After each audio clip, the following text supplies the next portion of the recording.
comparta la reseña de nuestra expositora. Muchas gracias, doctora Elvia. Como reseña de nuestra primera expositora, que es la doctora Claudia Castro Barnechea, debo mencionar que la doctora Claudia es abogada por la Pontificia Universidad Católica del Perú, es magistrada Derechos Humanos por la Pontificia Universidad Católica del Perú, candidata a doctora por la Universidad Nacional de Mar de Plata, consultora e investigadora en temas de derechos humanos y derecho internacional. Ha colaborado también y ha promovido el litigio de casos en el Sistema Internacional de Derechos Humanos, en las Naciones Unidas y en el Sistema de Justicia peruano. También es autora de artículos de investigación en revistas académicas a nivel nacional e internacional y juez en concursos internacionales de derechos humanos. Actualmente es docente invitada en universidades latinoamericanas y docente en la Pontificia Universidad Católica del Perú. Bienvenida, doctora Claudia. Ahora sí le cedo el uso de la palabra para que pueda dar inicio a su exposición. Perfecto, muchísimas gracias. Buenas tardes con todos, con todas. Es realmente un honor poder estar en este espacio para compartir con todos ustedes y con todas ustedes. En realidad, creo que el tema que me solicitaron conversar con todos el día de hoy es bastante interesante. De hecho, es también un tema, digamos, que tiene ciertos puntos de vista también que podríamos compartir en el momento de las preguntas. Entonces, voy a pasar a hacer la presentación y luego quedo atenta a lo que ustedes quieran también compartir, de repente conversar, porque en realidad, como les digo, hay bastante ahí que podríamos, pues, debatir de repente en algunos puntos de vista desde el ámbito constitucional, desde el ámbito del derecho internacional de los derechos humanos, que en realidad es la especialidad que yo tengo, ¿no? Entonces, pues, no sé si me deja compartir esto, a ver. Ah, no puedo compartir, dice. No tengo permiso. Si me pueden poner, por favor. Doctora Michelle, si podría coordinar, por favor, para que la doctora Claudia pueda compartir. Gracias. Bueno, como les venía comentando, el tema del reflexionar un poco sobre lo que el Tribunal Constitucional peruano ha desarrollado en su jurisprudencia con respecto al tema de matrimonio igualitario nos remite a ciertos casos muy puntuales, ¿no? Son en realidad 3 casos que el Tribunal Constitucional ha revisado, sin embargo, hay otros más que se han venido revisando en instancias, digamos, por ejemplo, juzgados especializados constitucionales, que eventualmente podrían llegar también a revisión del Tribunal Constitucional. Entonces, esta es una reflexión en realidad, digamos, hasta el momento, pero podría seguir evolucionando conforme vayan llegando más casos al nivel del Tribunal Constitucional, ¿no? Entonces, eso como primer punto, digamos, para tenerlo ahí en consideración. O de repente, si alguien puede compartir la diapositiva en todo caso, si es que no puedo hacerlo yo. Doctora Michelle, no sé si ha podido ya coordinar. Sí, se está ahorita justamente coordinando con el ingeniero para que le puedan dar el permiso para que pueda acceder también la doctora. Por favor, unos minutos. Ya, perfecto. Bueno, les voy comentando, si no, mientras vamos viendo lo de la diapositiva, cuáles son estos 3 casos que les estaba comentando, ¿no? En realidad son bastante recientes. El primero es del año 2020, es el caso de Óscar Ugarteche Galarza, que pues es la primera vez en donde se llega a discutir el tema a profundidad por el reconocimiento de un matrimonio realizado en el extranjero, en este caso en México, entre un ciudadano peruano y un ciudadano mexicano, ¿no? Luego de esto aparecen 2 casos también muy seguiditos que en realidad las sentencias se emiten el mismo mes, que es el caso Andrea Alonso Martínez Serván y el caso de Susel Paredes Piqué, ¿no? Ambos en abril del 2022. Entonces, estos 3 casos son en realidad los únicos que el Tribunal Constitucional, como les mencionaba, ha desarrollado hasta el momento. Sin embargo, hay algunos otros que están en proceso. De hecho, hace pues algún tiempo salió también mucho y se comentó mucho de los casos que en juzgados especializados constitucionales han reconocido la inscripción de matrimonios realizados en el extranjero entre personas del mismo sexo, en donde una de las personas de la pareja es peruana y la otra puede ser extranjera, ¿no? Entonces, sobre todo, el caso más reconocido recientemente es un caso en donde una ciudadana peruana se casó en Argentina con una ciudadana argentina y el primer juzgado, pues, digamos, la primera instancia a nivel juzgado constitucional reconoció la inscripción de matrimonio y obligó en su decisión a RENIEC a hacer la inscripción. Sin embargo, esas decisiones que se vienen dando en las primeras instancias, usualmente son apeladas por RENIEC, y en segunda instancia genera ahí ya la controversia del cruce de pronunciamientos, en donde usualmente se llega a decir que es improcedente, ¿no? Cosa que también sucede con estos tres casos que llegan al Tribunal Constitucional. Entonces, a ver, no sé si ya se puede compartir o sigo avanzando, no, no me deja. Bueno, entonces, Sí, seguiré. doctor, unos minutos, por favor, están coordinando con el ingeniero, disculpe. Sí, no se preocupen, no hay problema. Estas cuestiones tecnológicas suceden. Bueno, como les decía, entonces esos tres casos principales del tribunal son los donde se ha podido hacer el desarrollo. Sin embargo, los tres casos han sido rechazados por temas de forma, ¿no? En realidad, no se ha llegado a desarrollar a profundidad los argumentos de fondo, pero sí se han dado algunas argumentaciones que vale la pena tratar, precisamente porque... Ah, hay alguien que está con la mano levantada, perdón. ¿Sí? Buenas tardes. ¿Puede compartir su diapositiva, por favor? A ver, voy a intentar. No, me sale, no se puede compartir. ¿O si alguien lo puede compartir? Porque por ahí se los pasé el archivo. De repente es más. Claro, desde aquí lo comparto. Gracias. Ya, ok. Gracias. Bueno, como les decía, no se llegó a desarrollar de fondo los argumentos debido a que precisamente la decisión se quedó en un tema de forma al declarar la improcedencia en los tres casos. Pero los argumentos, sin embargo, son interesantes también en el sentido de lo que demuestran, ¿no? Estos tres casos son bastante recientes, de hecho, eso también hace que haya un cambio en la interpretación que podríamos darle a lo que el Tribunal Constitucional ha señalado, precisamente porque ya existen estándares internacionales de derecho internacional de los derechos humanos, tanto el sistema universal como el sistema interamericano de derechos, en donde podríamos tener una claridad mucho más evidente, mucho más transparente de cuál debería ser el comportamiento o la conducta que tomen las autoridades judiciales o las autoridades del ámbito legislativo, etcétera, con respecto al tema específico, ¿no? Sabemos que tenemos una serie de obligaciones del derecho internacional en el ámbito de derechos humanos que deberían traducirse tanto en normativa como en decisiones específicas en casos concretos, ¿no? Entonces, esos parámetros ya están quedando de una manera mucho más clara y mucho más evidente. De hecho, a partir del año 2012 ya hay pronunciamientos en el sistema interamericano sobre el tema y el sistema universal podríamos incluso retroceder muchísimo más. Entonces, tenemos ya parámetros bastante establecidos, lo cual hace que la decisión del Tribunal Constitucional sea, pues, debatible en ese sentido, ¿no? Por el lado del cumplimiento de estándares. Pero también por el lado de la forma de la argumentación que se tiene, que trasluce ahí ciertos criterios que podrían caer en subjetividades, ¿no? Entonces, eso es lo que pues quería traerles el día de hoy para poder comentarlo, porque precisamente me llamó muchísimo la atención la forma de motivación que tienen estas tres decisiones del Tribunal Constitucional, llegando incluso a atacar a los sistemas de protección de derechos humanos, ¿no? Señalándolos con una serie de objetivos que ahorita los vamos a ver. Entonces, es bastante pues, curioso que en otro tipo de casos, en otro tipo de situaciones, el Tribunal Constitucional haya aplicado control de convencionalidad, por ejemplo, que es una herramienta importante para poder aplicar estándares internacionales de manera directa, y en ese tipo de casos no haya decidido utilizarlo y por el contrario haya decidido alejarse del parámetro internacional, ¿no? Igual con respecto a la aplicación de estándares, por ejemplo, emitidos a través de la Corte Interamericana, cosa que en otros casos sí, en otros temas, ha decidido aplicar de manera específica, incluso ha dicho que el control de convencionalidad es una obligación y que, pues, si algún magistrado o magistrada que tiene que aplicarlo no lo aplica o algún funcionario público debe aplicarlo y no lo aplica, eso podría constituir incluso una infracción constitucional, y hay sentencias anteriores del TC en donde se señala eso, ¿no? Entonces, ahí podemos ver la diferencia entre la temática, que parece ser lo que genera la diferencia también en el razonamiento del tribunal. Pues no me deja compartir, no sé por qué, pero si alguien puede hacerlo, por favor, sería más fácil, porque no me... No, disculpe. Por el tema de pasar las diapositivas, según la secuencia que ustedes me hablan, le sugeriría que usted comparta. Lo he abierto totalmente para que todas las personas puedan compartir pantalla. Entonces, le sugeriría, por favor, que pueda reiniciar la pestaña de Meet. Bueno, no lo sé. Pongo compartir pantalla y me sale, tu pantalla no se puede compartir. Sí, por eso le decía reiniciar la pantalla de Meet, o sea, salirse de la sesión y volver a entrar.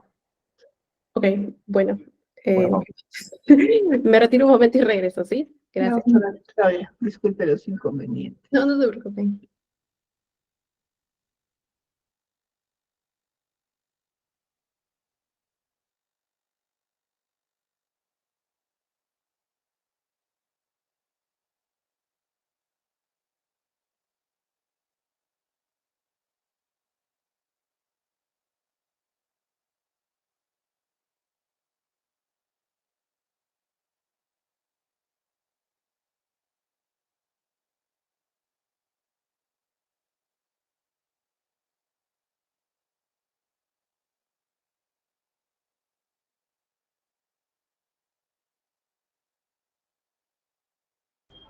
Doctora está con el micrófono apagado. Sí, estaba intentando nuevamente, pero no sé por qué no me sale que no tengo permiso. No sé si alguien podría hacerme el Y favor. por favor, si el ingeniero Sí, podría compartir en pantalla.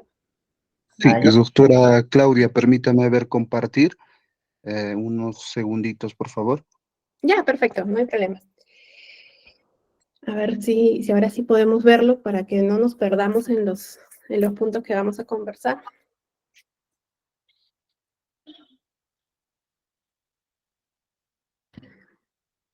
Ahora sí. Ahí está, sí, por fin, muy bien. Muchas gracias. Tal vez sea mi computadora en todo caso. Ok, entonces, si podrían pasar a la siguiente, por favor. Justo eran los 3 casos que estaba comentando. Ok, esos son los 3 casos que les había comentado, que son los que han llegado a la visión del Tribunal Constitucional y a que el Tribunal Constitucional pueda emitir una decisión, aunque basada en temas de forma, básicamente para el tema de improcedencia, pero que analizan algunos argumentos interesantes, ¿no? ¿Podría pasar a la siguiente, por favor? Ok, ¿cuáles son estos argumentos que el TC estaba mencionando? Y aquí he tratado de hacer una revisión de las 3 sentencias que en realidad copian y pegan los mismos argumentos, básicamente. Entonces, podemos considerar que esos argumentos se encuentran en las 3 sentencias porque son muy parecidas, incluso hay pedazos enteros en donde está copiado tal cual una con la otra, ¿no? Entonces, a ver si podrían pasar a la siguiente. Ese. El primer argumento que parece bastante pues, interesante de analizar desde el ámbito de este conflicto que puede suceder a veces entre el ámbito constitucional o el derecho constitucional y el derecho internacional de los derechos humanos, es este parrafito que les he colocado acá al inicio, en donde se refleja esa supuesta oposición entre orden público internacional y normativa peruana, ¿no? Lo que el TC señala, literalmente, es que aunque el matrimonio de los recurrentes fue celebrado válidamente en Nueva York, colisiona con la noción de matrimonio contenida no solo en el Código Civil, sino también en la Constitución Política del Perú, al ser esta noción un precepto constitucional conforme al orden público internacional, y que esta pretensión de la demanda que habían presentado cae fuera del ámbito de reconocimiento del derecho peruano, ¿no? Aquí hay algunos puntos que tomar en consideración. Primero, que se habla de que es una noción que colisiona con lo que nosotros tenemos en nuestra regulación, nuestro ordenamiento sobre matrimonio. Y ahí hay que tener en cuenta varias cosas, ¿no? Primero, que el orden público internacional, si bien se forma en parte con los criterios de las altas cortes internacionales, las altas cortes nacionales, con la normativa principal, que es Constitución de los Estados, el orden público no solamente se forma de lo que diga una constitución o una norma de un país. Precisamente el orden público internacional se forma básicamente con las normas o los parámetros internacionales, porque es orden público internacional, en donde podemos ver ciertos estándares o parámetros claros. Sobre todo normas que son catalogadas como normas de jus cogens, ¿no? Estas normas de jus cogens, ese nombre básicamente se refiere a aquellas normas de derecho internacional que son oponibles a todas las personas y que no tienen justificación para su incumplimiento, ¿no? En sencillo. Entonces, tanto la Corte Interamericana como mismo Naciones Unidas, como otros tribunales, como el Tribunal Europeo de Derechos Humanos, como los comités de Naciones Unidas, etcétera, han declarado y han reconocido que el derecho a la igualdad y no discriminación es una norma de jus cogens, ¿no? Entonces, por definición, es uno de los pilares básicos de lo que podemos llamar orden público internacional. Y no tanto un código civil de un país, ¿no? El código civil de un país podríamos hablar de repente de orden público en el nivel interno, pero orden público internacional no sería uno de los conceptos más aplicables en este tipo de casos. De igual manera, habla de que la Constitución es la que de alguna manera generaría esta oposición, cosa que tampoco es cierta, Pues en la Constitución no se tiene una noción de matrimonio, si bien podemos ver una mención en el artículo 4 de la Constitución, no se tiene una definición o una serie de criterios, porque eso obviamente lo desarrolla la ley y no la Constitución, y además confunde al desarrollo de las tres sentencias en realidad, la unión de hecho con el matrimonio, ¿no? Y habla de las restricciones que están en el artículo 5 como si fueran restricciones del matrimonio cuando son restricciones de la unión de hecho, que son dos instituciones jurídicas distintas, ¿no? Que si bien tienen ciertas similitudes y tienen ciertos parámetros que podrían ser similares también en el sentido de la aplicación, para que existen, ¿no? Cuáles van a ser algunas de las consecuencias, derechos y deberes que se generan, etcétera, no es la misma institución jurídica, ¿no? Además que también cuando se habla de Constitución no podemos solamente restringirnos a un artículo de la Constitución, sabemos que esa no es una interpretación integral que tenga sentido y que no podemos aislar de manera literal solamente un pedazo de un artículo para poder sacar una interpretación constitucional. Sabemos que tenemos todo un bloque de constitucionalidad y que obviamente no podemos leer de manera aislada porque eso puede generar no solamente situaciones de discriminación, etcétera, en este caso en particular, sino también puede generar que haya ciertas tergiversaciones de algunos puntos o literalidades que se pueden generar con un impacto negativo al momento de aplicarlas, ¿no? Entonces, este es uno de los argumentos que me parece en realidad también cuestionable dentro del ámbito de las tres sentencias de TC, porque precisamente busca aplicar un concepto que no es el concepto adecuado de orden público internacional, que no es el que se utiliza en realidad desde el ámbito de los sistemas internacionales de protección, y también desde el ámbito constitucional, que ya sería el otro lado, un concepto de interpretación constitucional sumamente literal y parcializado, ¿no? De lo que implica todo el bloque de constitucionalidad, que incluye también los tratados de derechos humanos, ¿no? Siguiente, por favor. De igual manera, gracias. De igual manera, el orden público interamericano, si lo vamos a hablar más a nivel regional, que es lo que más se discute dentro de estas sentencias, tiene que tener en cuenta cuáles son los parámetros, en todo caso, de todos los países y no solamente de un código civil de un país. Y si lo vamos a ver desde el ámbito del derecho comparado, para poder tener esta idea del orden público interamericano, tendríamos que considerar que los otros países de la región, la mayoría en realidad, ya tienen una regulación bastante desarrollada con este tema, ¿no? De hecho, en algunas partes de las sentencias, el Tribunal Constitucional dice como que nosotros fuéramos los únicos que estamos debatiendo este tema, cuando en realidad en otros países de la región esto ya está superado hace muchísimo tiempo, ¿no? Entonces, no es ni siquiera un tema de debate, porque eso ya a nivel legislativo, jurisprudencial, ya está solucionado, ¿no? Entonces, si el Tribunal Constitucional propone que el orden público internacional tiene que medirse por las normativas de los estados, entonces, haciendo un estudio de la normativa de los estados interamericanos, podríamos darnos cuenta que en realidad la tendencia no es la que señala el TC, sino todo lo contrario, ¿no? Aquí les he puesto algunos ejemplos, pero en realidad podríamos hacer una lista mucho más amplia, o podríamos ver un mapita en donde se pueda seleccionar algunas figuras que se han ido creando. En algunos países existe la unión civil, en otros países ya existe el matrimonio igualitario como tal, y son la mayoría en realidad en donde ya hay alguna regulación específica sobre el tema, ¿no? Entonces, no podemos quedarnos en la idea de que el orden público internacional se define por nuestro Código Civil, porque no tendría en realidad mucho sentido, ¿no? La siguiente, por favor. Ahora, con respecto a lo de la protección constitucional que les estaba mencionando, pues obviamente ahí hay una interpretación bastante contradictoria, ¿no?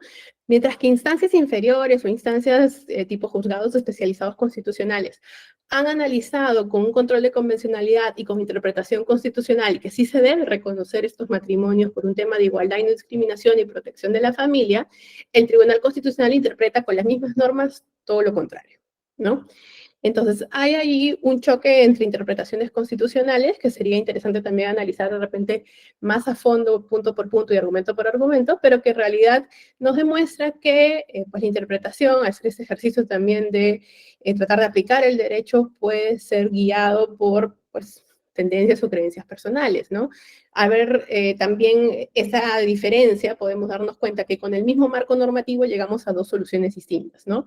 Mientras que los juzgados constitucionales especializados, que son los que han revisado muchos de estos casos y han aceptado la inscripción y han ordenado RENIEC la inscripción, utilizan este mismo marco normativo constitucional y el marco convencional como referencia para llegar a una solución protectora, el TC llega a una solución completamente opuesta. Entonces, aplicando artículo 1 y artículo 2, temas de, obviamente, derecho igual a la discriminación, protección de la dignidad, cláusula abierta para poder incorporar estándares y parámetros también de otros espacios normativos de derechos, artículo 4, cuarta disposición, la jurisprudencia también del mismo Tribunal Constitucional, que muchas veces ha hablado sobre el derecho a la familia y la protección que la Constitución le da a todos los tipos de familia. Con este mismo parámetro se llega a soluciones opuestas, ¿no? Entonces, esto nos demuestra que en realidad hay ahí también una tendencia interesante que se tendría que analizar, ¿no? Porque en otro tipo de casos, en otro tipo de decisiones, el derecho a la familia ha sido fundamental para el Tribunal Constitucional y se ha protegido la igualdad de derechos de todos los tipos de familias, mientras que en este tema en particular y en este punto en concreto se ha decidido optar por una interpretación contraria, ¿no? Entonces, ahí también queda un punto interesante para que el tribunal pueda de alguna manera explicar cuál ha sido la decisión que ha tomado, por qué la ha tomado en ese sentido, ¿no? Y para eso también podemos guiarnos en los votos que se han dado de manera individual, ¿no? Porque varios de estos casos, de hecho, las 3 sentencias que estamos analizando tienen votos individuales y ahí podríamos ver también cuál es la posición de los magistrados y magistradas que no estaban de acuerdo con la decisión mayoritaria y que de hecho exponen de manera bastante clara, bastante literal, que hay ahí un tema subjetivo que ha dejado que la interpretación constitucional y la aplicación del control de convencionalidad termine en un segundo plano, ¿no?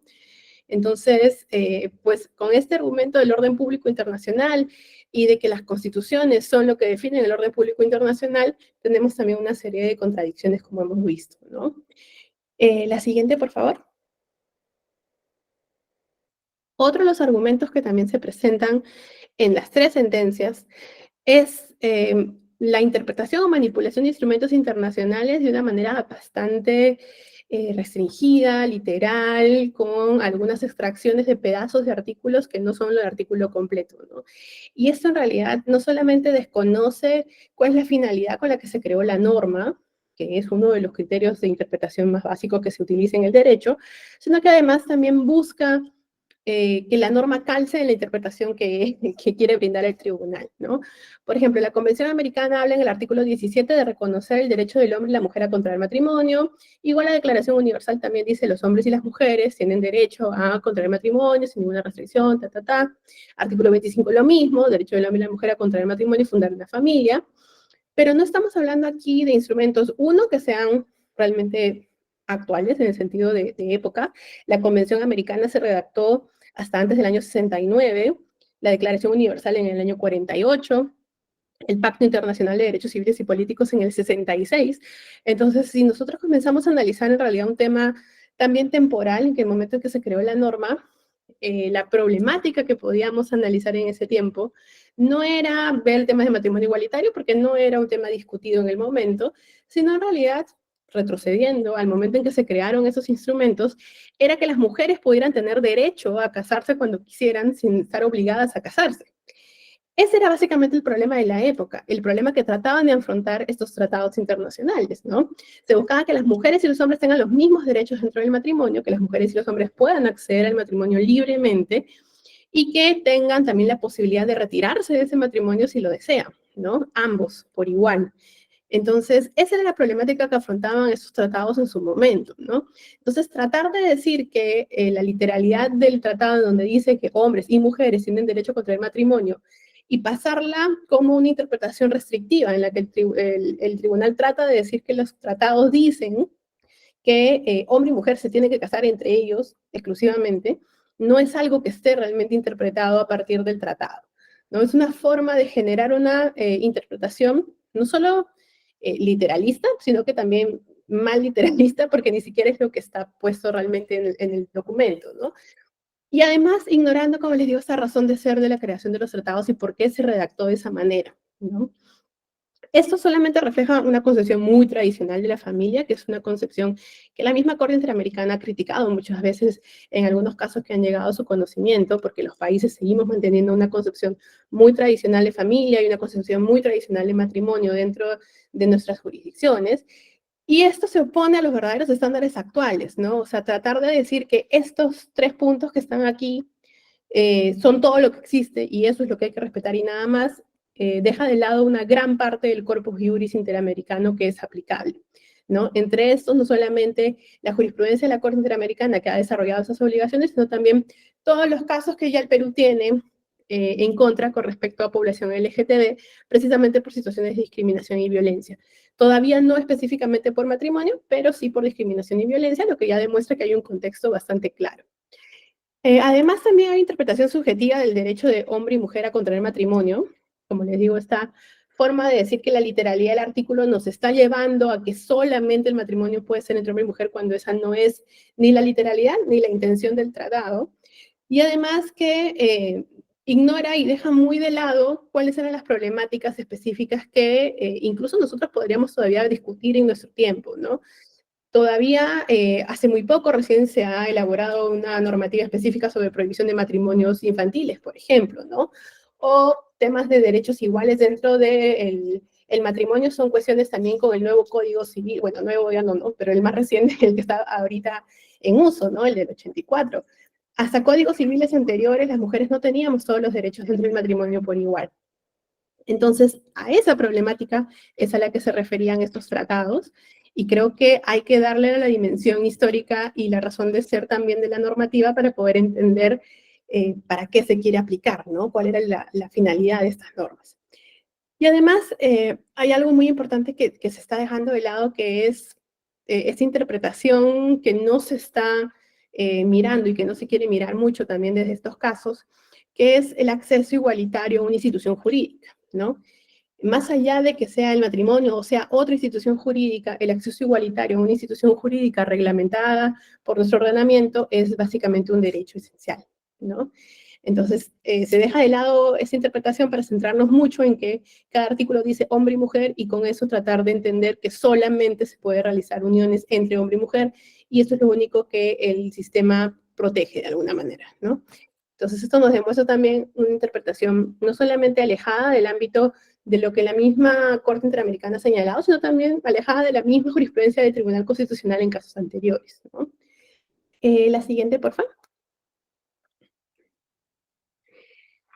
Ahora, para ver qué nos dicen realmente esos estándares internacionales de derechos humanos, me he centrado sobre todo en el interamericano, que es el que más utiliza el tribunal en los tres casos, pero de manera bastante general, ¿qué es lo que nos dice realmente estos estándares, ¿no? Porque citar tres pedazos, porque ni siquiera son los artículos completos, sino tres pedazos de artículos de diferentes instrumentos, de diferentes sistemas, sin darle una dimensión de interpretación acorde, también puede ser subjetivo, ¿no?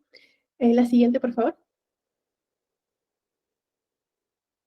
Ahora, si queremos ver temas de contexto, tenemos muchísimos instrumentos internacionales, tenemos también pronunciamientos de diferentes tipos, herramientas de soft law que nos dicen cuál es el contexto que existe en las Américas y en el Perú con respecto a la población LGTB, ¿no? Para eso, creo que tampoco es ninguna novedad, ni es una noticia para ninguno de nosotros que existe una situación de discriminación, de violencia, que ya es histórica, que es cultural básicamente, y que viene arraigada en la estructura misma de nuestra sociedad, ¿no? O sea, no podemos dejar de ver que somos un país, por un lado, muy machista, y por otro lado también muy tradicional con respecto a los temas de diversidad sexual. Entonces, lo que la CIDH ha señalado, lo que también ha señalado la Corte Interamericana, y si nos vamos al otro espacio de Naciones Unidas también, el relator de orientación sexual e identidad de género también lo ha señalado, los grupos de trabajo de Naciones Unidas también, el Comité CEDAW también, es que existe una situación muy fuerte y muy marcada en el Perú y en América Latina en general de discriminación y violencia, ¿no? Entonces, no podemos olvidar este contexto, porque este contexto muchas veces ha determinado incluso situaciones de responsabilidad internacional en espacios como la Corte Interamericana, ¿no? Que un Estado conozca un contexto de discriminación y violencia y no haga nada al respecto, o que conozca un contexto específico de vulnerabilidad de un grupo de personas y a pesar de eso siga comportándose de una manera que niega derechos, es también una forma de encontrar responsabilidad internacional de los Estados, ¿no? Y eso no se refiere solamente a Perú o solamente a este tema, ¿no? Eso es una interpretación general que se hace desde el derecho internacional. Entonces, el contexto puede marcar no solamente el conocimiento que tenga el Estado de una situación, sino también que a pesar del conocimiento decide voluntariamente no hacer nada para mejorar esa situación, ¿no?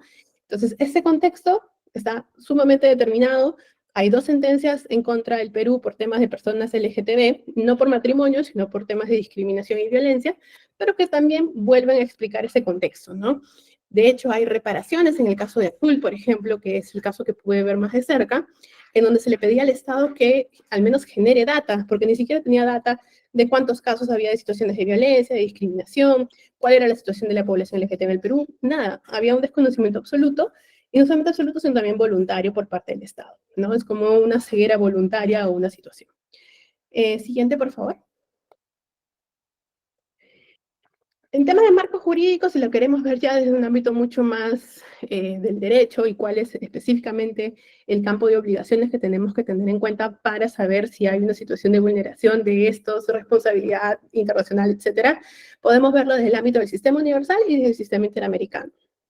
En el sistema universal podríamos analizar la Declaración Universal de Derechos Humanos de manera completa, no solamente un pedacito de un artículo, sino en realidad ver toda la declaración de manera completa, el Pacto Internacional de Derechos Civiles y Políticos, el Pacto Internacional de Derechos Económicos, Sociales y Culturales, perdón. Además, otros instrumentos que se han ido creando con análisis específicos del caso peruano, como por ejemplo los EPU, que son los exámenes periódicos universales, que se hacen cada 4 o 5 años a todos los países de manera rotativa, para saber cuál es la situación que estos tienen sobre ciertos temas de derechos humanos en específico, ¿no? Lo que se ha pronunciado también comités de Naciones Unidas, relatores, grupos de trabajo, etc. Si lo vemos del sistema interamericano, no solamente tenemos un pedazo de un artículo de la Convención, sino también que tenemos toda la Convención de Derechos Humanos con todo lo que eso implica, la Declaración Americana de Derechos y Deberes del Hombre, la Convención Interamericana contra toda forma de discriminación e intolerancia, que fue firmada pero no ratificada por el Estado peruano, entonces quedó ese proceso a medias. Toda la jurisprudencia de la Corte Interamericana, informes temáticos de la Comisión, de la Relatoría de Personas LGTB, etc. Entonces, el campo para poder hacer esta interpretación es mucho más amplio que 3 pedacitos seleccionados de 3 artículos, ¿no? Si queremos hacer una interpretación usando esos instrumentos internacionales, me parece genial que el tribunal lo haga, pero que lo haga completo, ¿no? Dentro de todo lo que esto implica, porque el corpus juris interamericano, por ejemplo, que es todo este segundo cuadrado de abajo, es mucho más amplio que una línea de un artículo, ¿no? Entonces, si vamos a hacer la interpretación, hay que hacerla bien, ¿no? Con todos los estándares que eso implica, para que no quede sesgada la visión de lo que el tribunal podría utilizar del ámbito internacional, ¿no? Siguiente, por favor. Aquí les he puesto algunos de los artículos para que vean que son bastante más amplios de lo que está señalado en la sentencia, que es solamente un pedacito de cada artículo. El artículo 16 que habla de la Declaración Universal de Derechos Humanos y habla justamente de esto que les estaba comentando. Si se dan cuenta, no sé si también dice acá, a partir de la edad núbil, que busca también generar esta forma de evitar matrimonios infantiles, habla también del pleno consentimiento, que también es la forma de evitar matrimonios forzados, que era una de las problemáticas que se tenía que afrontar. Entonces, si nos damos cuenta a dónde va dirigido esta norma y cuál es el contexto en el que se creó esta norma, tendríamos un sentido mucho más lógico de por qué dice los hombres y las mujeres, ¿no? No solo porque hay una restricción de hombre con mujer, sino de que tanto los hombres como las mujeres tengamos los mismos derechos en el matrimonio, ¿no? A eso es lo que iba apuntando la Declaración Universal. Tengamos en cuenta que era el año 48, o sea, temas de matrimonio igualitario no eran un debate en ese momento, ¿no? No había una intención específica con respecto a ese tema porque no era un tema que esté en la palestra de debate, al menos en ese momento. Siguiente, por favor. Lo mismo con el Pacto Internacional de Derechos Civiles y Políticos, que también el tribunal pone un pedacito chiquitito, pero si nos damos cuenta, tiene la misma lógica, ¿no? El tema de consentimiento y de libertad plena para poder contraer matrimonio, que también era una de las ideas fundamentales del pacto, y sobre todo el tema de la responsabilidad dentro del matrimonio, la posibilidad de disolución, etcétera, que también eran parte de la preocupación del pacto, ¿no? Tengamos en cuenta que estos vienen del ámbito del sistema universal. Siguiente, por favor.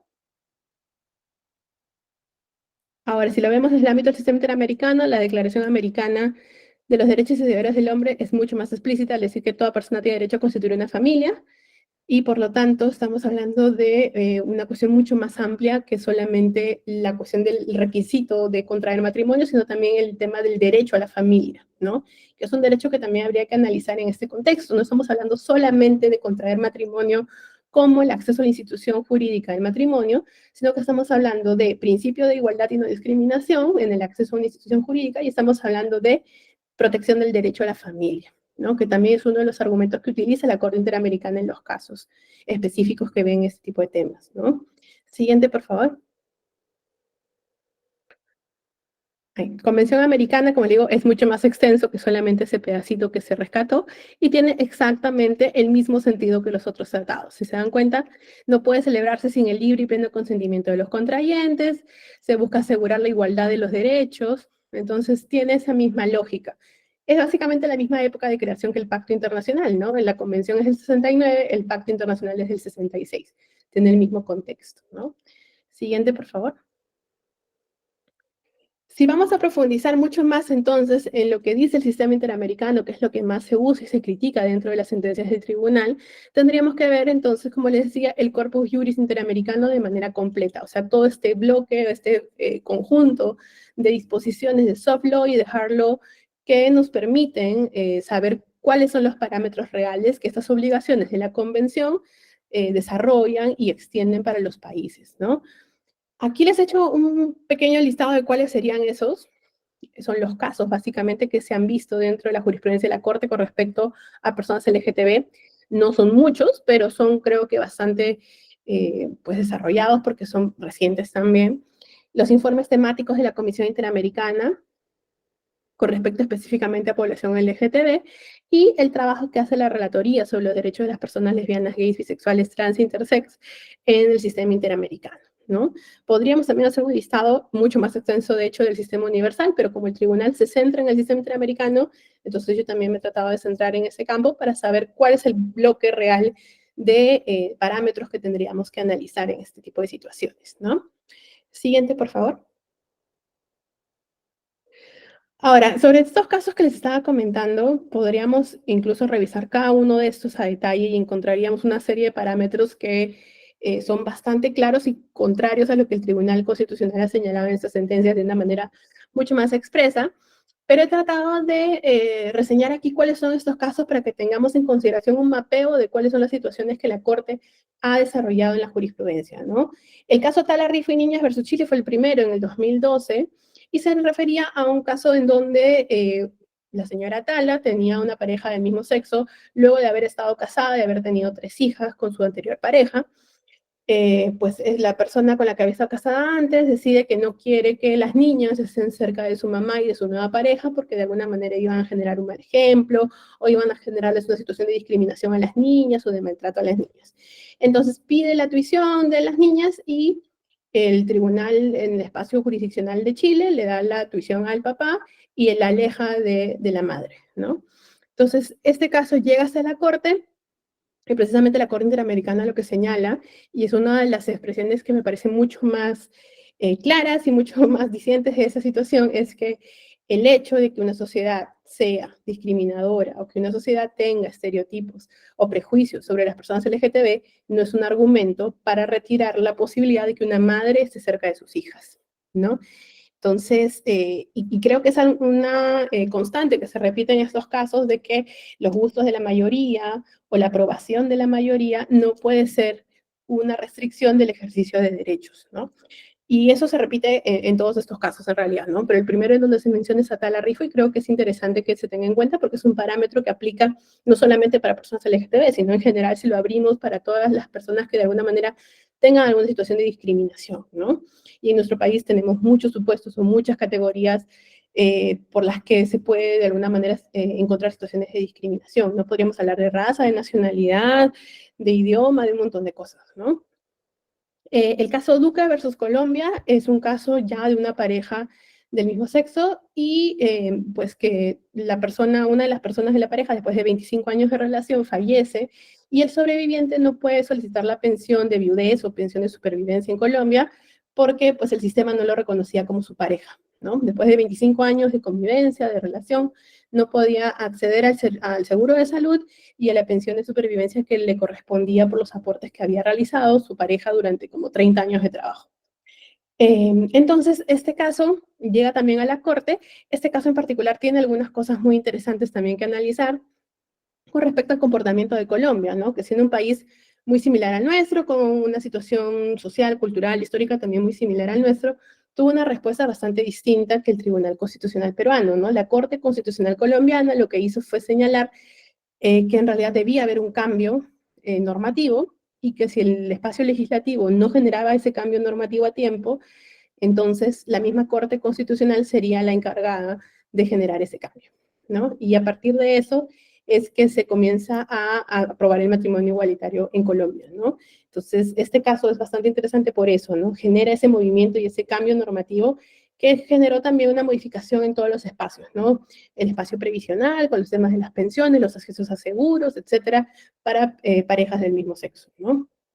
El caso Flor Freire versus Ecuador es también del 2016 y aquí se refiere a una persona que estaba dentro del espacio militar de las Fuerzas Armadas y es sancionada por conductas homosexuales, ¿no? Es como una sanción dentro del espacio militar y se le pone, no me acuerdo si era el retiro o era la suspensión, me parece. Entonces, aquí la Corte habla de la protección de otra categoría, que es la expresión de género, no solamente la orientación sexual, la identidad de género y la expresión de género, sino también la posibilidad de ejercer libremente esa orientación. El señor Flor Freire decía que él no era persona miembro de la comunidad LGTB, sin embargo, se le había adjudicado esa característica y en base a eso se le había sancionado, ¿no? Entonces la Corte lo que señala aquí es, más allá de que se sea o no se sea miembro de la comunidad LGTB, el hecho de que eso esté tipificado como una sanción es ya una forma de discriminación, ¿no? El siguiente caso es Azul Rojas Marín versus Perú. Esa es sentencia del 2020. El caso de Azul, bueno, supongo que ya lo conocerán porque fue muy tocado por los medios en el momento en que salió la sentencia.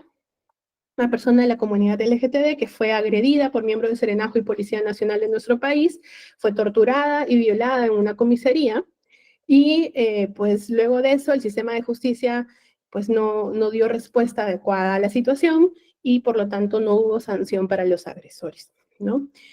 De hecho, en todo ese transcurso hubo también situaciones de discriminación por parte de los mismos funcionarios públicos, ¿no? Entonces, lo que la Corte aquí señala, más allá del contexto de discriminación que ya estaba bastante claro y de la necesidad de generar normativas específicas, es también las medidas reparatorias que son bastante interesantes con respecto a tener conocimiento de la situación de las personas LGTB en nuestro país, cosa que en realidad no se ha llegado a cumplir. Caso Vicky Hernández versus Honduras, es una situación de transfeminicidio. Y bueno, finalmente el caso Olivera Fuentes versus Perú, que es del año pasado, 2023, es un tema de discriminación en el consumo, ¿no? También en nuestro país, obviamente, y aquí se habla del contexto también que ya veníamos comentando del caso de Azul, de una manera mucho más clara con respecto a la situación de discriminación social de las personas LGTB en los espacios públicos, ¿no? Entonces, estos casos reforzados con la opinión consultiva número 24 del año 2017, en donde el Estado de Costa Rica hace la consulta a la Corte por las modificaciones normativas que quería hacer a su Código Civil, para introducir temas de identidad, cambio de nombre, cambio de datos, y el tema de matrimonio igualitario, ¿no? En esta opinión consultiva, la Corte también hace un desarrollo bastante interesante, recoge lo que ya había comentado en los casos anteriores, los tres primeros, de hecho, que ya habían sido antes que la opinión consultiva, y lo que señala es precisamente que los estados tienen ciertas obligaciones específicas. Ahora, si pasamos más adelante, lo vamos a poder detallar de repente con más tranquilidad. ¿Podría pasar a la siguiente, por favor? Ok, estos son lo que les estaba comentando de los vínculos que están resaltados de alguna manera en los casos, sobre todo en el caso Atala Rifo y en el caso Duque contra Colombia, que son mucho más específicos con respecto a lo que es familia, y la opinión consultiva 24, ¿no? Siguiente, por favor.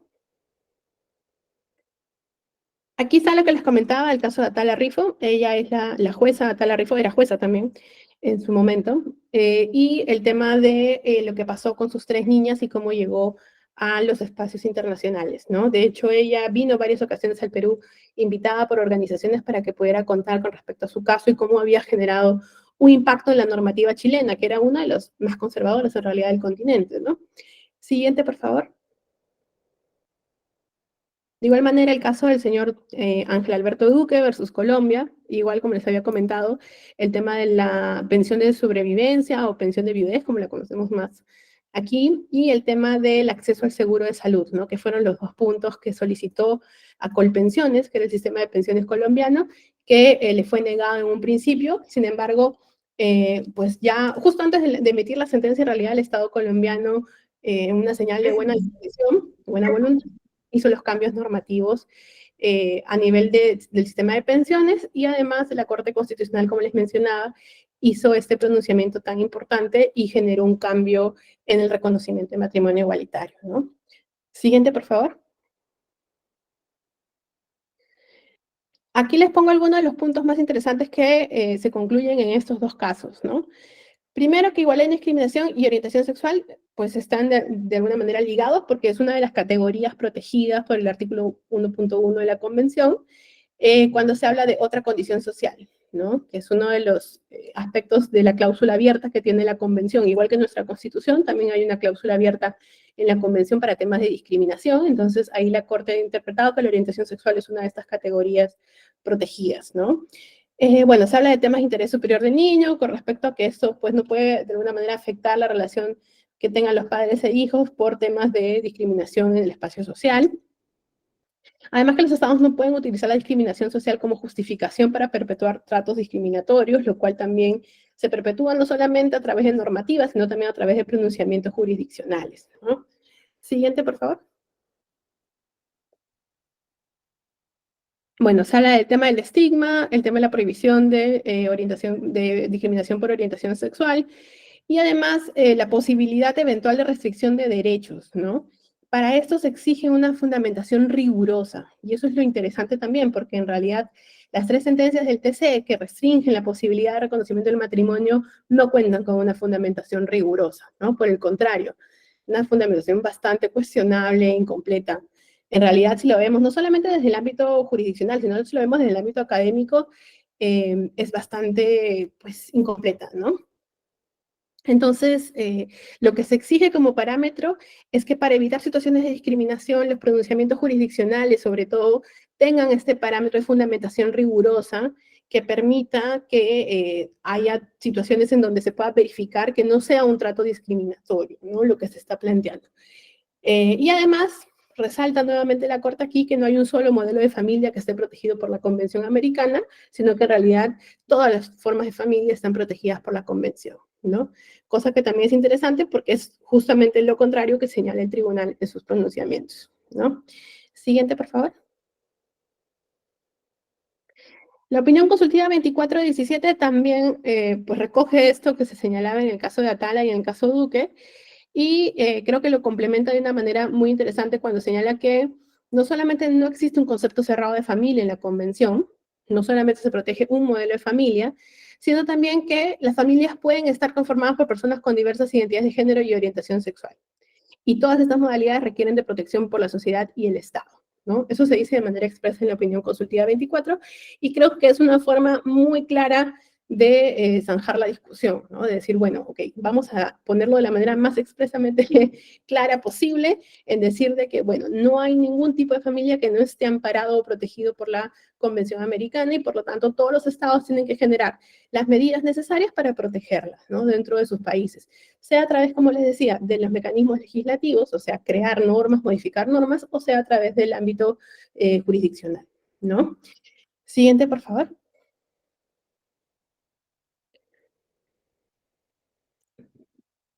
Sí, siguiente, por favor. Gracias. Además, la opinión consultiva también señala que es la obligación de los estados reconocer estos vínculos familiares y protegerlos, ¿no? Para eso vamos a darnos cuenta que no solamente necesitamos una figura jurídica, sino que necesitamos una figura jurídica o una institución jurídica completa, ¿no? Y precisamente en nuestro sistema, en nuestro ordenamiento, la figura más completa y más protectora es el matrimonio, ¿no? Por eso es que se habla del acceso a matrimonio igualitario y no, por ejemplo, a unión civil o a otras figuras, ¿no? Que son figuras que generalmente se han creado en los países de modo intermedio, ¿no? Como un paso para llegar a una protección más completa, pero no como una finalidad en sí misma, ¿no? Si tenemos en nuestro ordenamiento una figura que ya existe, que se aplica, que tiene ya una serie de consecuencias, derechos y deberes jurídicamente hablando, entonces lo que señala la opinión consultiva, y es la lógica de la igualdad y no discriminación, es no crear otra figura específica para otro grupo de personas, sino abrir una institución jurídica para todas las personas por igual. Es la lógica que plantea la opinión consultiva 24, ¿no? O sea, si ya existen figuras, pues usen las que ya tienen, ¿no? No creen unas específicas para eso como una finalidad en sí mismo. puede ser, como les digo, un paso intermedio que algunos países han tomado, pero no necesariamente como la finalidad en sí, ¿no? Siguiente, por favor. Entonces, ¿qué sacamos de toda esta revisión del Corpus Juris Interamericano? No solamente de un pedacito de un artículo, ¿no? Sino de todo el Corpus Juris Interamericano, entendiendo los informes de la Comisión, entendiendo la jurisprudencia de la Corte Interamericana, entendiendo las medidas reparatorias que el Estado peruano todavía no termina de cumplir, entendiendo lo que se ha desarrollado de manera lógica la opinión consultiva, etc. Todo este marco normativo a qué nos lleva a decir que la falta de consenso al interior de los países no justifica la desprotección, por lo tanto eso no puede ser un argumento. A también señalar que esta finalidad reproductiva del matrimonio es incompatible con la Convención Americana y la protección de los derechos de las personas, pues obviamente incluyendo también aquellas que puedan no tener interés en procrear, no tener capacidad para procrear, etcétera, ¿no? Porque no solamente las familias de población LGTB son las que de repente de alguna manera no tienen la posibilidad de procrear directamente, ¿no? En estos tiempos, sobre todo en donde el acceso a las técnicas de reproducción asistida, etcétera, es algo bastante común, ¿no? Entonces nos damos cuenta que hay una situación también en donde de repente muchas personas no tienen interés en procrear de manera inmediata, por ejemplo, o de repente no tienen la intención de hacerlo y por lo tanto entonces estaríamos de alguna manera también en contra de este parámetro de matrimonio tradicional en donde la reproducción tiene que ser la finalidad de la familia, cuando en realidad hay otras formas de formar familias también, ¿no? El matrimonio evoluciona en su contenido y como institución jurídica, y eso es bastante evidente, ¿no? Si hacemos todo el análisis de cuáles son las evoluciones más importantes del matrimonio, podemos ver cómo pasó de ser una institución religiosa, o una figura religiosa, a una figura civil, ¿no? Del ámbito estatal. Cómo podemos también ver esa evolución de cómo pasó el matrimonio como una situación permanente a la posibilidad del divorcio, ¿no? Que es una figura también que aparece en la normativa civil que genera un cambio en la concepción del matrimonio. Entonces, lo que no ha permanecido realmente estático es el matrimonio en sí, ha ido evolucionando, ¿no? Y esta evolución es lo que también señala la Corte como parte fundamental de la normativa de todos los países. Estas figuras intermedias como la unión civil u otras figuras que se puedan ir creando son básicamente una cuestión de transición, ¿no? No una finalidad en sí misma. Y eso también es algo que sería interesante viendo la cantidad de proyectos que se han presentado en nuestro país de unión civil, unión solidaria y otros nombres que se le van planteando a estas figuras, ¿no? Y además los estados deben garantizar el acceso a las figuras existentes internamente y lo contrario sería discriminatorio porque precisamente si ya existe esta figura, como les decía, lo lógico sería que la misma figura aplique para todas las personas, ¿no? Dentro del ámbito de la igualdad y no discriminación. Siguiente, por favor. Otra de las cuestiones que se argumenta por parte del tribunal son las críticas a la opinión consultiva y al sistema interamericano. Y aquí sí creo que ya podríamos hablar de algunos argumentos que son bastante fuera de la parte de motivación de una decisión judicial y que busca, no sé cómo decirlo de una manera adecuada, ¿no? Como que desquitarse un poco con el sistema interamericano porque tiene expresiones bastante fuertes en las sentencias, ¿no? Primero dicen que las opiniones consultivas, perdón, no son vinculantes. Bueno, obviamente como instrumento en sí no es vinculante, pero la Corte ya ha señalado muchas veces que estas opiniones consultivas permiten hacer la interpretación de las obligaciones, que sí son vinculantes. Entonces es lógico que hay una relación ahí que hay que tener en cuenta, ¿no? Además señala que Costa Rica la pidió para un caso puntual de un cambio de nombre, cosa que tampoco es cierto porque las opiniones consultivas no se piden por casos puntuales, se piden por consultas de temas en abstracto. Más bien está prohibido hacer preguntas por casos puntuales, ¿no? Entonces, ahí me sorprendió que el tribunal estuviera tan desinformado. Después señala que, lo he puesto literal, es un exceso evidente de los 6 jueces que la suscribieron. 5 años después de emitida podemos constatar que ninguno de los 34 países miembros de la organización, ha cumplido con esto, salvo Ecuador, ¿no? Que es en la excepción que confirma la regla, cosa que tampoco es cierta. Hemos visto el cuadrito hace un rato en las diapositivas anteriores, en donde varios de los países de la región, y de hecho, si pudiéramos hacer más largo el cuadro, sería mucho más extenso, ¿no? Entonces, no es cierto. En realidad es más bien al revés, ¿no? Somos uno de los pocos países que no tiene ninguna regulación al respecto. Cero. Ningún pronunciamiento específico del Tribunal Constitucional también al respecto. Entonces, más bien hay una como negación a la interpretación evolutiva y al control de convencionalidad que se ejercen, por ejemplo, como les decía, en los juzgados especializados, donde sí se ha aceptado la inscripción de estos matrimonios, ¿no? Entonces hay un contrasentido ahí interesante. Después dice el tribunal, el Perú no tiene pues por qué sentirse obligado por una opinión consultiva que jamás solicitó. Pues en realidad es una forma de crear estándares, ¿no? Y eso es bastante lógico dentro de los sistemas internacionales de protección, si no cada país tendría que ir a preguntar lo mismo para que le respondan lo mismo. En realidad así es como se van creando estándares internacionales, ¿no? Son interpretaciones que le dan contenido a las obligaciones, y las obligaciones sí son pues vinculantes para todos, ¿no? Entonces es bastante lógico entender que es la forma en que se está interpretando, ¿no? Es como decir que, pues, entonces el Tribunal Constitucional no podría generar precedentes vinculantes porque cada caso tendría que analizarse de cero para que cada persona le diga lo mismo. Es una lógica más o menos similar, ¿no? Siguiente, por favor. Bueno, después tiene expresiones como estas que también son bastante fuertes. Dice, ningún dueño de la verdad ni monopolista de la virtud puede obligarnos a pensar de una manera o de otra. Creo que, bueno, no sé, bastante subjetivo, ¿no? La forma de expresarse. Se necesita reforma constitucional para incluir el matrimonio igualitario en el derecho peruano. No es cierto, ¿no? Tampoco es cierto. El matrimonio no está regulado en la Constitución, está regulado en el Código Civil. Por lo tanto, no es necesaria una reforma constitucional, ¿no? Dice después, ¿qué más? Bueno, que están metiendo algo por la ventana a través de una resolución del tribunal, implicaría que los magistrados constitucionales usufructáramos y abusemos indebidamente del puesto temporalmente que ocupamos, bueno, como si tuvieran que ser legisladores, ¿no? Básicamente. La función del TC es interpretar, ¿no? Básicamente la Constitución y garantizar derechos. Es una de las funciones principales que tiene el Tribunal Constitucional. Y ser intérprete de las normas implica necesariamente, pues, hacerlo no solamente al amparo de las disposiciones constitucionales, que son bastante claras, sino también al amparo de las obligaciones que tiene el Estado peruano. Entonces, si una interpretación va a generar la modificación de la concepción de una institución jurídica en el sentido de proteger un derecho, entonces sí está dentro de la competencia del tribunal. Y es básicamente lo que han hecho otras altas cortes constitucionales, como la Corte Constitucional Colombiana, la Corte Constitucional de Ecuador, entre muchas otras, ¿no? Entonces, en realidad no es que sea una cuestión fuera de su espacio, porque no vamos a pedir que el tribunal modifique el Código Civil, pero sí que puede emitir de repente una decisión en donde diga claramente que hay una situación de vulneración de derechos, ¿no? Por ejemplo.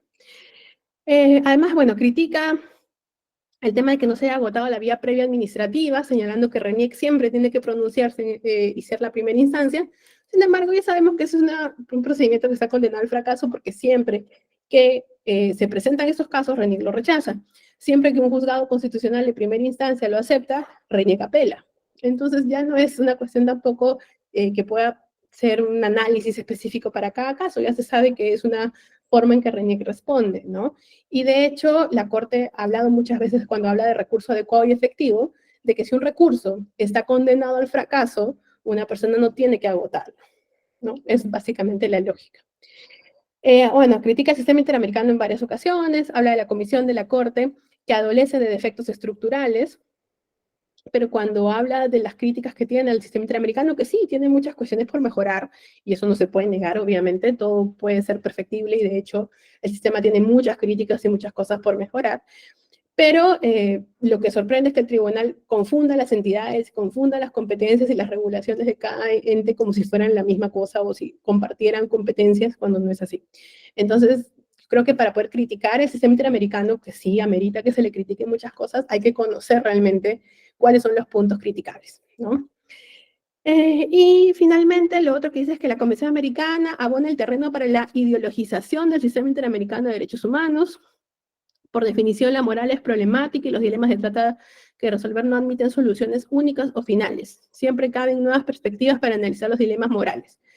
Y aquí no estamos hablando, pues, en realidad de un dilema moral, ¿no? Estamos hablando de un tema de aplicación de derecho para proteger derechos humanos de las personas. Entonces, la verdad que una interpretación moralista del matrimonio igualitario lo que hace es reflejar que en realidad hay bastante subjetividad, ¿no? En lo que señala el Tribunal Constitucional. Entonces, la siguiente, por favor. Yo sé que estoy en mi tiempo, así que en conclusión, felizmente ya está cerrando.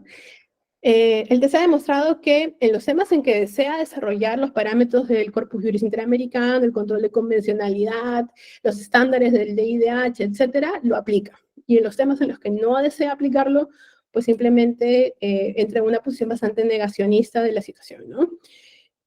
Muchas veces, como les señalaba al inicio, incluso el tribunal ha dicho que es una infracción constitucional no aplicar el control de convencionalidad, que es una obligación del funcionario público aplicar el control de convencionalidad. Sin embargo, en este tema en concreto, parece que se olvida, ¿no? De esos pronunciamientos previos. Con los temas que no son de su agrado, como les digo, se vuelve bastante negacionista, tiende a tergiversar los argumentos y la verdad a presentar algunas informaciones incompletas, ¿no? Lo que es peligroso en realidad porque puede desinformar, no solamente generar pronunciamientos que no son acordes a los parámetros que dice cumplir, sino que también desinforma, ¿no? Y eso es bastante problemático.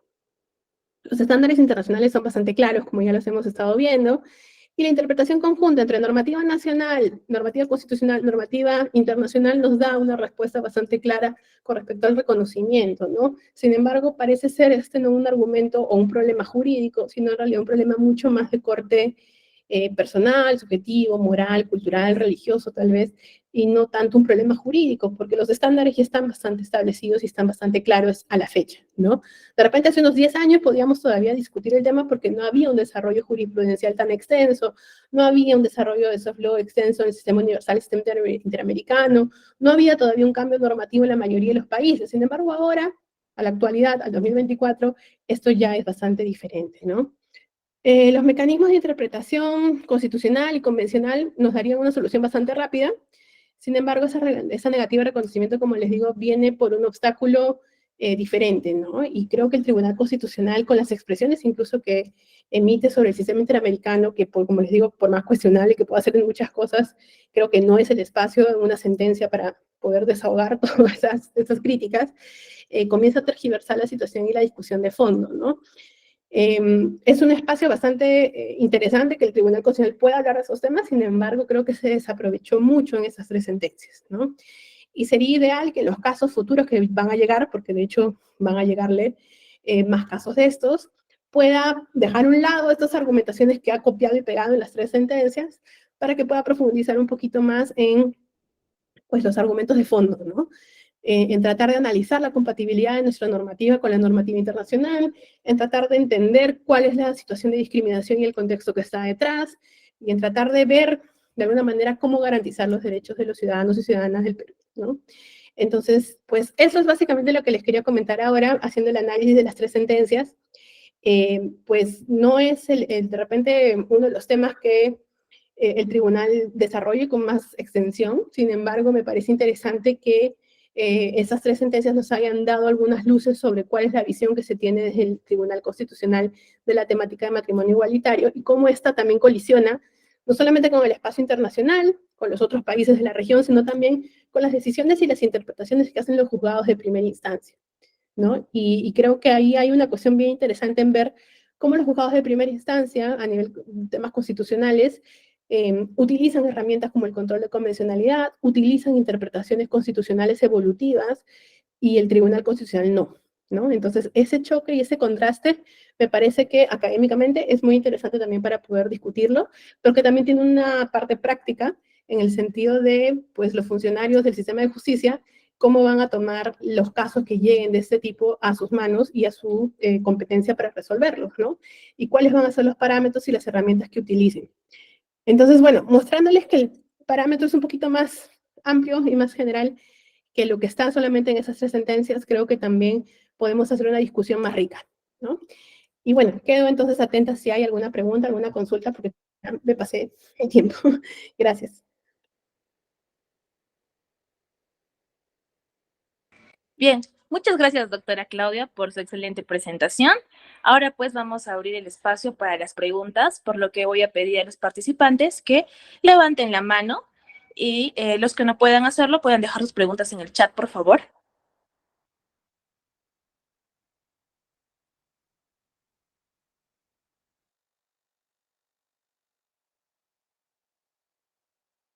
Bien, vamos a empezar por favor con la doctora Lilian Flor, que está levantando la mano. Doctora, tiene el uso de la palabra. Sí, buenas noches con todos.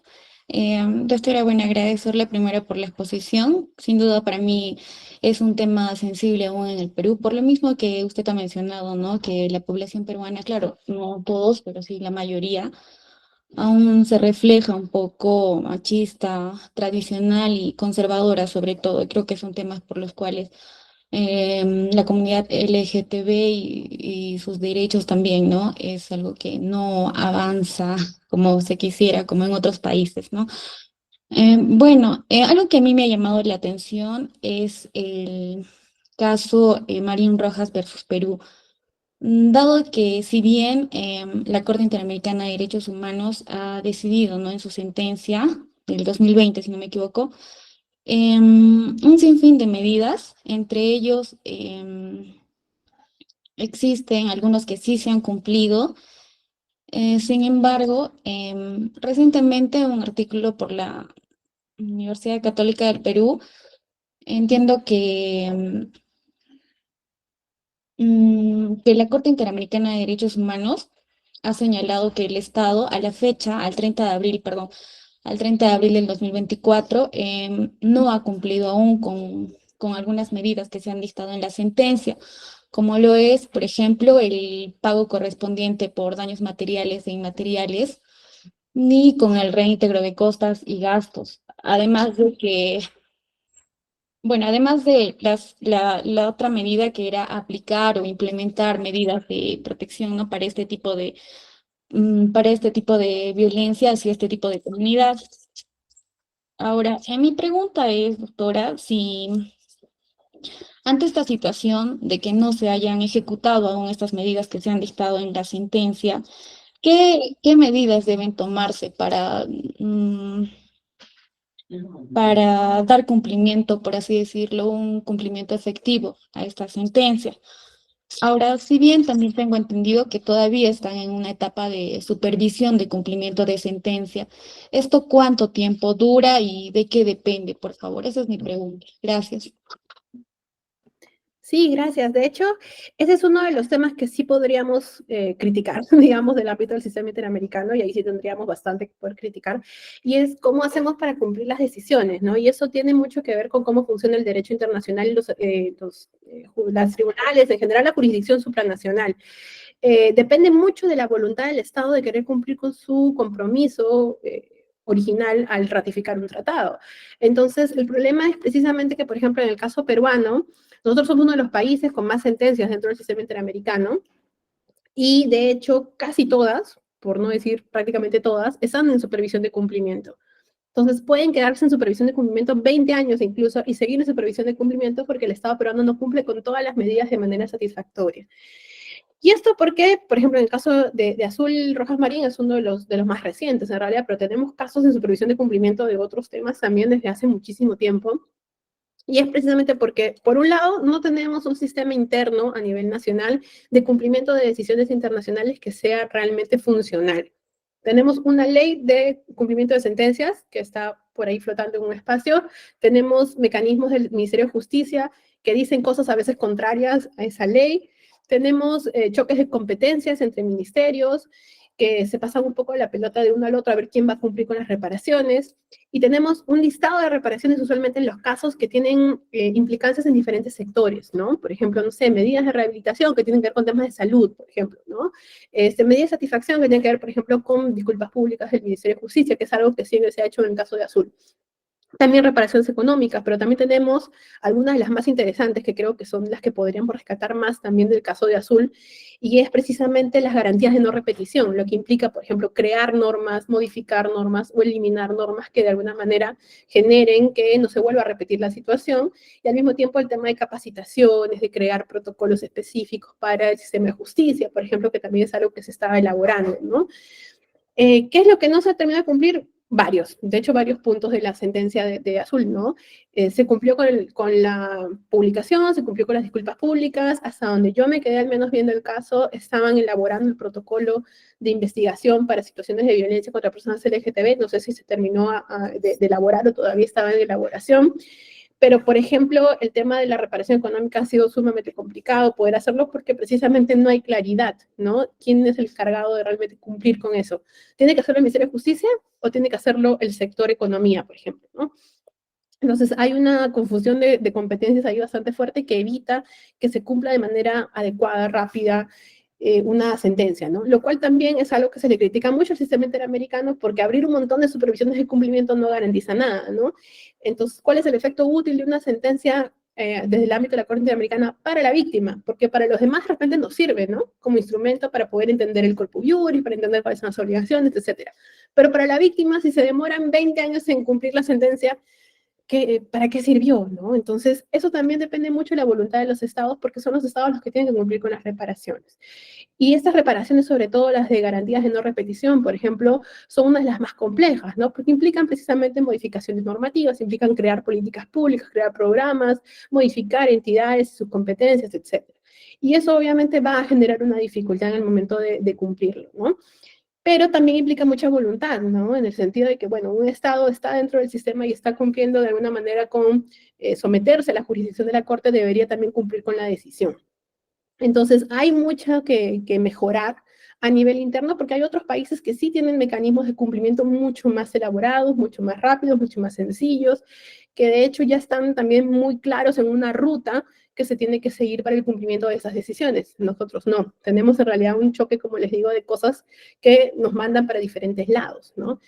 Entonces, sí, por el lado del sistema interamericano, mejorar su sistema de supervisión de cumplimiento sería sumamente necesario, pero también por el lado del Estado peruano sería muy útil para esto que se generen mecanismos mucho más claros, ¿no? Autoridades encargadas con la competencia específica para poder supervisar el cumplimiento de esto, plazos concretos, porque la Corte pone plazos y el Estado no los cumple. Entonces, ahí el espacio de la supervisión de cumplimiento se vuelve una dificultad bastante compleja, sobre todo para países como el nuestro, que no tiene claridad en cómo hacerlo, ¿no? Y que, pues, históricamente no lo viene haciendo muy bien tampoco, que digamos. Por eso tenemos casi todos nuestros casos abiertos en supervisión de cumplimiento, ¿no? Creo que son 3 o 4 los que se han archivado de los 70 que tenemos.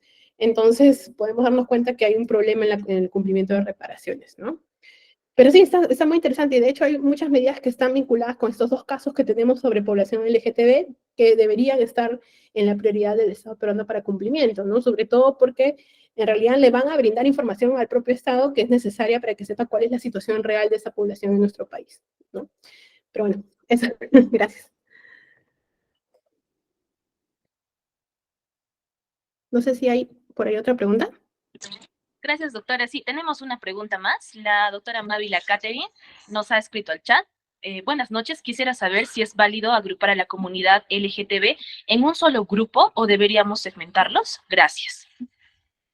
Bueno, en realidad si lo vemos en el ámbito jurídico y académico, se agrupa usualmente porque la característica protegida es orientación sexual, identidad de género y expresión de género desde el ámbito jurídico al menos. Y eso implica una serie de pues, identidades distintas, ¿no? Lo agrupamos usualmente, no sé si sea lo más adecuado para algunos grupos que no necesitan estar agrupados o no quieren estar agrupados, sin embargo, académicamente y jurídicamente se agrupa por un tema de cuál es la característica o la condición protegida que es la que genera esa diversidad, ¿no?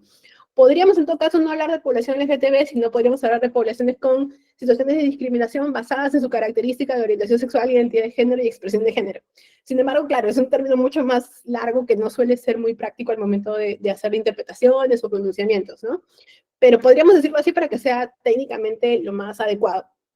Hay partes de la población LGTB, movimientos que no quieren estar agrupados dentro de ese nombre, digamos que se le pone población LGTB. De hecho, en algunos momentos, y eso también genera ciertos conflictos, el tema del orden de las letras, cuáles son todas las abreviaturas que se van a utilizar, etcétera, pero en realidad lo que estamos tratando acá de analizar de fondo es cuáles son estas condiciones o características o motivos, como le quieran decir, porque en algunos momentos se habla de motivos prohibidos, en otros se habla de características sospechosas, en otros se habla de condiciones protegidas, pero se refiere a lo mismo básicamente. ¿Cuáles son estas características que generan discriminación y por lo tanto, cuáles son esas características que el Estado tiene que tener en consideración al momento de analizar la situación de una población específica? Entonces, fuera de un poco ya de la terminología específica que puede variar dependiendo también de cuáles son las posiciones ideológicas, filosóficas, etcétera, que tengamos, creo que hay que verlo con cuál es el origen, ¿no? ¿Cuál es esta condición protegida o esta característica que tiene que estar protegida de alguna manera y que puede ocasionar situaciones de discriminación y violencia, ¿no? Básicamente, en estos casos, como les digo, son 3, ¿no? Orientación sexual, identidad de género y expresión de género, que son las que los sistemas internacionales de protección han reconocido, ¿no? Y que están protegidas dentro del derecho a la igualdad y no discriminación. Más adelante pueden haber otras características, sí. De hecho, pueden haber otras, ¿no? Que se puedan ir reconociendo poco a poco porque precisamente las cláusulas de igualdad y no discriminación son cláusulas abiertas, ¿no? Como la de nuestra Constitución, como la de la Convención Americana, de la Declaración Universal, del Pacto Internacional, etc. En todos los sistemas tenemos cláusulas abiertas cuando hablamos de discriminación, precisamente porque con el tiempo uno puede ir dándose cuenta que hay más características que generen discriminación, ¿no? O conceptos como discriminación interseccional, ¿no? Que ya no solamente tienen que ver con un aspecto específico, sino con muchos aspectos que en la realidad recaen sobre una misma persona, ¿no? Entonces, pues eso básicamente más allá de la abreviatura específica que se utilice, que yo trato de utilizar siempre la más amplia que se pueda para tratar de incluir a todas las diversidades que pues, se sientan representadas, trato siempre de concentrarme en, bueno, ¿cuál es la causa? ¿No? El origen de esta situación, más allá de la abreviatura, es la característica protegida, ¿no? Y bueno, eso creo que nos ayuda mucho también a poder distinguir grupos en situación de vulnerabilidad en nuestro país, ¿no? Más allá de específicamente población LGTB, si vamos a cuál es la causa, cuál es la razón que está detrás de la situación de discriminación, nos ayuda mucho a entender cuál es el contexto también que está detrás, ¿no? Y eso también ayuda a comprender la situación de discriminación. Entonces, bueno, eso. No sé si hay alguna otra consulta.